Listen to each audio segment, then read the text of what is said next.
La televisión es el espejo donde se refleja la derrota de todo nuestro sistema cultural, una frase de Federico Fellini. Desde su creación, la televisión ha sido objeto de estudio. Es la mayor fuente de imágenes y mensajes compartidos en la historia. Este se define como esa corriente principal del ambiente simbólico común en que los niños de nuestra sociedad crecen.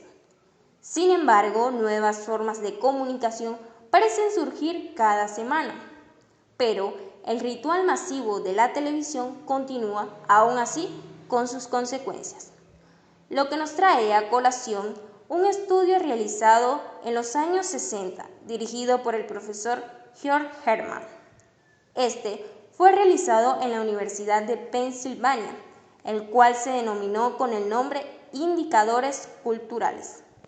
El proyecto fue diseñado para estudiar, entender las políticas, programas y el impacto de la televisión en la sociedad. Para ser más específico, este proyecto comenzó en el año 1967 y se desarrolló por 25 años en la Universidad de Pensilvania. Trataba de investigar las consecuencias que trae el consumo excesivo de la televisión. Este define a la misma como un sistema centralizado para narrar historias cuyo drama, programas informativos y publicidades forman un sistema coherente de imágenes y mensajes que penetran a los hogares.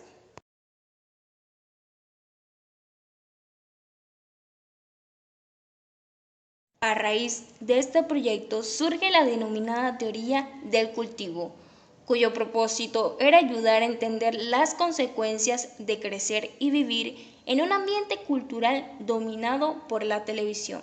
Esta teoría centra en las contribuciones que la televisión hace a nuestras concepciones de la realidad social. La hipótesis central de esta teoría es el análisis del cultivo. Sostiene que los que se dedican más tiempo a ver televisión son los que mayor probabilidad perciben el mundo según reflejan los mensajes más comunes y recurrentes del mundo de la televisión.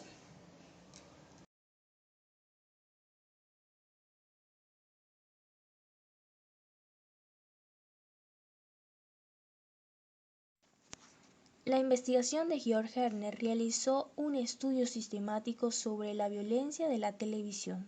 Para ello, analizó los programas televisivos de 1967 y 1968, ya que consideraba a la televisión como la agencia cultural más ampliamente compartida y la más visible diseñadora de símbolos culturales.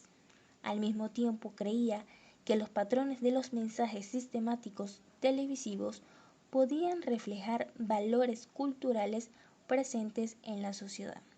La teoría del cultivo menciona que la exposición a la televisión con tiempo suficiente y sutilmente cultiva percepciones de la realidad de los espectadores.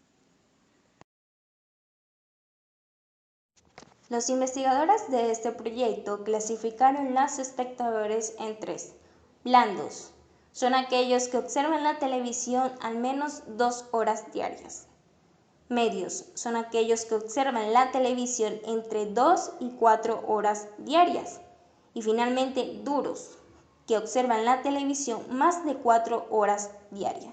Estos definen a los espectadores duros como esas personas inseguras y vulnerables. Son aquellas que tienen menor nivel de confianza interpersonal y creen en un mundo hostil y peligroso.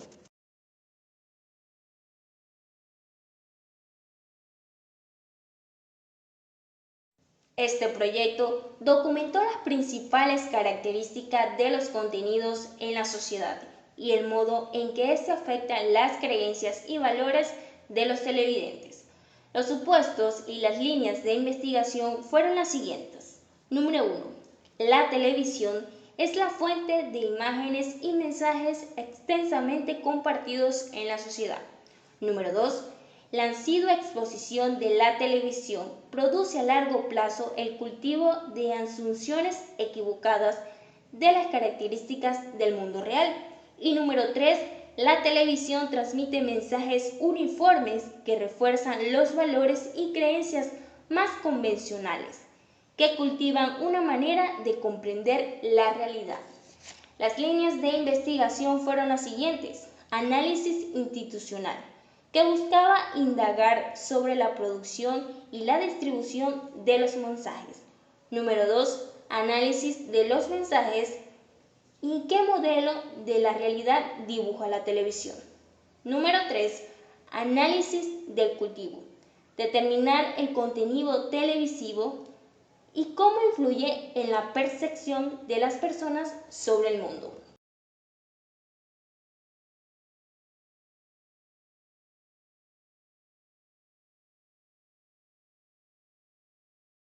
El estudio de los indicadores culturales arrojó las siguientes cifras como resultados.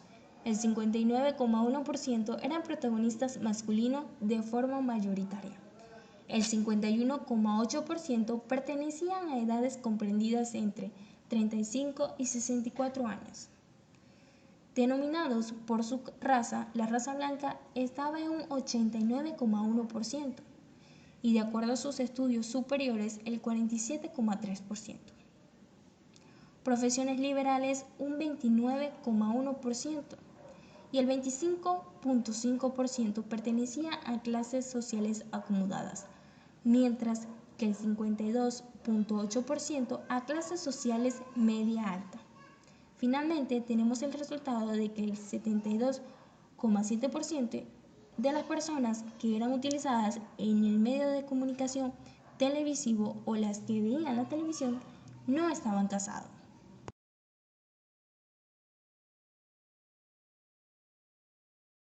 De acuerdo a estas cifras, los investigadores dieron como resultado las siguientes.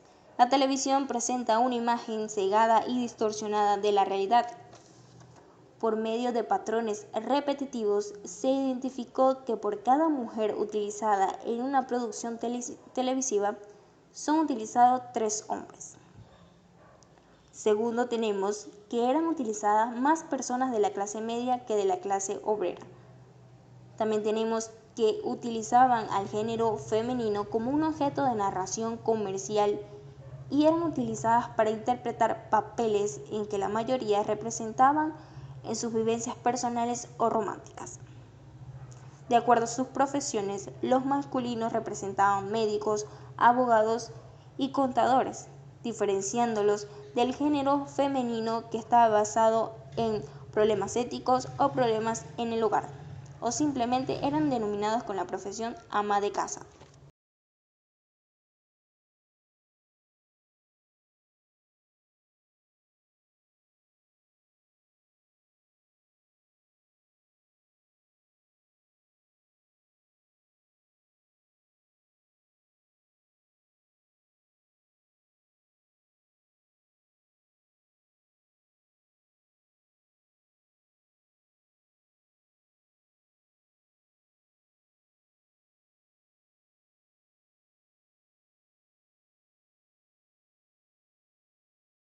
Citando textualmente a George Hernand y Larry Cross, estos decían que la televisión es un medio de socialización de las mayorías de las personas en roles compartidos y comportamientos estandarizados y su función es la inculturalización.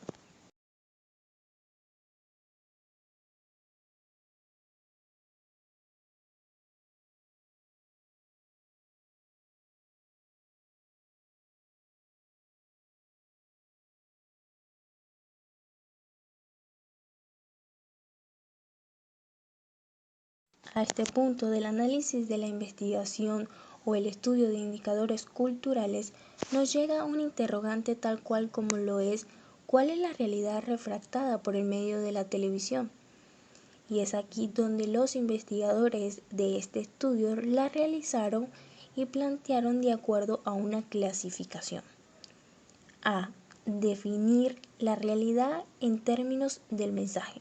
B. Enlazar la realidad percibida en el receptor más que en el mensaje. Y 3. Construir una definición conceptual de la realidad percibida. a este punto, estamos de acuerdo que el mensaje o esas imágenes que son transmitidas por la televisión muchas veces sirven como objeto de manipulación para una sociedad o un grupo social determinado, donde se muestra una realidad que muchas veces es manipulada y que de esta manera manipula a un sector determinado de una sociedad o grupo social.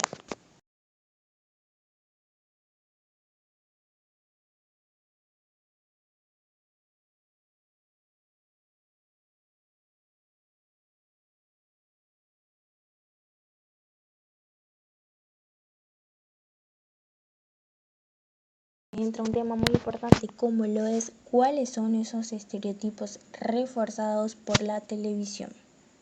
De acuerdo a esta investigación, estos se pueden clasificar en lo siguiente: aspectos físicos, los aspectos o rasgos psicológicos de cada personaje, la expresión de sus emociones y por supuesto las diferencias que suelen surgir de acuerdo a su género, es decir, femenino o masculino.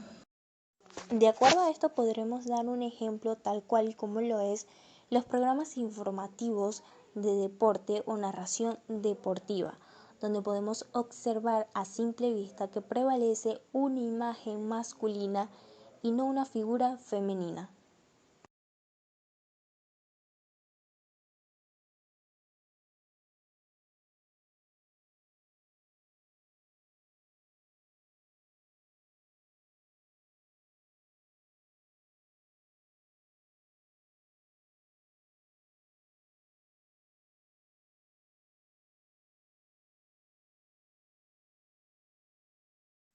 Obteniendo como conclusión, a pesar de que esta teoría fue formulada hace ya varios años, sigue encontrando espacio en los nuevos estudios sobre recepción, pues a pesar de que hoy en día hay muchas ofertas de medios, la televisión aún domina el flujo de información y contenido que pasa por nuestros ojos. Actualmente, esta propuesta teórica busca reformularse para las nuevas ofertas mediáticas, principalmente medios digitales o redes sociales, el futuro de la teoría del cultivo, así como el futuro de otras teorías.